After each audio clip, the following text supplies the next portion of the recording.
qaama nageenya aanaa biraatiin jeesiseetiin shan hidhaatu hojjetaa keenya tokko nurraa ajjeesee jee ililli kaa'ee si awwaalaa. Marsaa takkaan lamarra sadiirra toonneerra.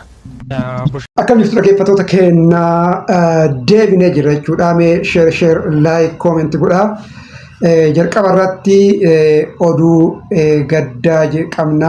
Balaa konkolaataatiin namoonni 26 bakka tokkotti dhumanii gadda baay'ee onnee nama cabsu, gadda baay'ee nama gaddisiisu jechuudha. Isaanitti biyyeen salphattu jennaa, maatii isaaniitiif immoo rabbiin obsa haa kennu jennaa jechuudha. Baasee kan nama galchuu namaa miti. Rabbima jechuudha. Akkuma rabbiitiif baanee galla malee jechuudha. Akka namaatiif miti. Akka itti galan hin beekanii akka itti ba'an malee jedhama. Kanaaf maatii isaaniitiif jajjabinna hawwinaa. Oduun lammaffaratti isin biraan ga'u oduu sooshaal miidiyaa kan ta'e jidduu kana jechuudha. Bulchaa tokko jechuudha. Bulchaa pirezidaantii Shimallisiin gowwoomse kan caayan saaxile tokko jechuudha. Waa'ee kanarraa dubbachuu barbaada jechuudha. Osoo caammaan kun jiraachuu baate, osoo Anwaar Jamaal kumti mucaan kun jechuudha jiraachuu baate, wantoonnummaan akkanaa kunillee hin mul'atanii. Waan isin dhibu mootummaan caasaa tokko gaafa hundeessu uummata itti naadararii jedhee hundeessu. Karaa caasaa saniitiin poolisii isaa, imaammata isaa kan bocatee karaa ittiin milkeessu, karaa geggeessummaa ittiin kennu jedhee jaarmiyaalee tokko ijaaraa jechuudha. Jaarmiyaan sun immoo kaayyoo ijaarameef dhiisee, kaayyoo mootummaan baafatillee dhiisee yeroo itti dhimma uummataa, dhimma dhuunfaa ofii keessa itti seenutu jira jechuudha. Yeroo itti aangoo ofii tiksatuuf hojjetu qofatu jira jechuudha. Kun immoo imaammata mootummaa sanitti gufuu ta'uudha jechuudha. Kanaaf caalaan akka carraa ta'e waan kanarra arga'e malee wantoonni kana caalaan baay'een jiraachuu danda'u. Akka jedhamoo jirutti namni kun hojjetaa mootummaati. Wanni inni jedhamee miidiyaa kanarratti barraa jiru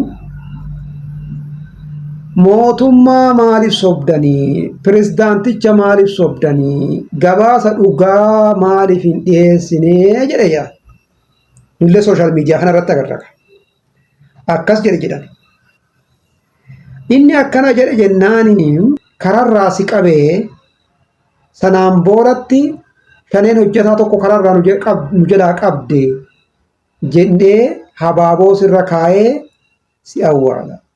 Sheem dhugaa. Nama tokko adabuu dandeetta wanni waa balleesse seeraan gaafachuu dandeessa. Sadarkaa wal ajjeesutitti osoo namni yakka hin qabne, osoo namni balleessaa hin qabne sadarkaa wal ajjeesutitti maaltu yaachise?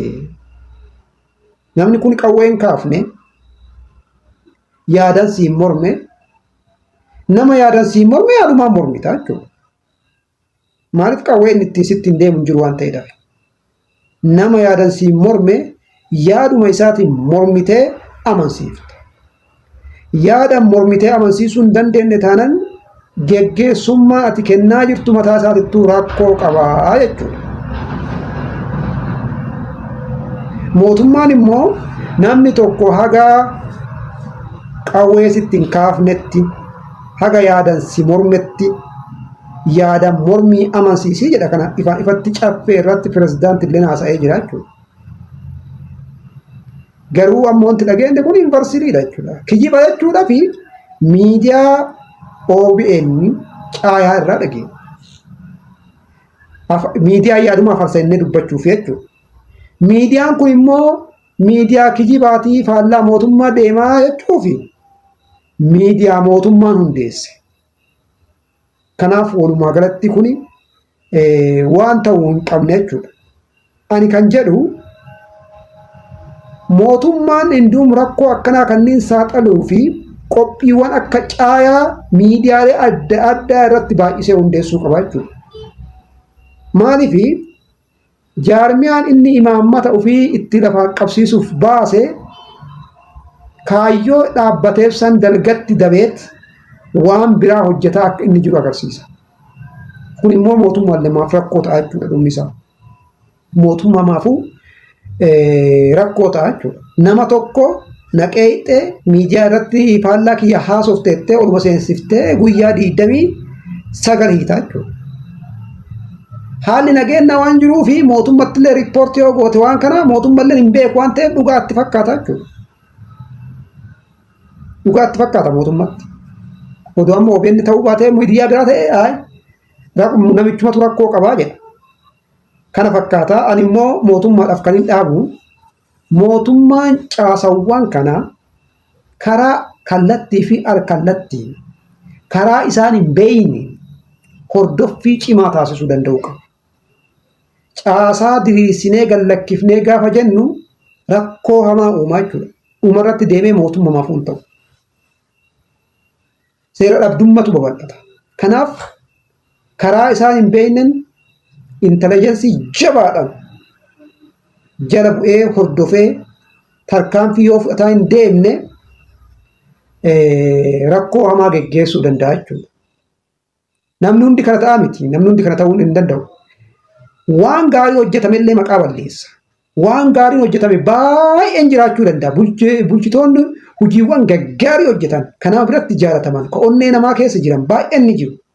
Garuu namoonni tokkochi muraasni akkanaa kuni maqaa namoota gaggaarii sanillee maqaa mootummallee balleessa waan ta'eef mootummaan jara bu'ee hordofee tarkaanfii odoo fudhatin jedha. Kanuma fakkaata share like comment gochuun dagatinaa. Negaati.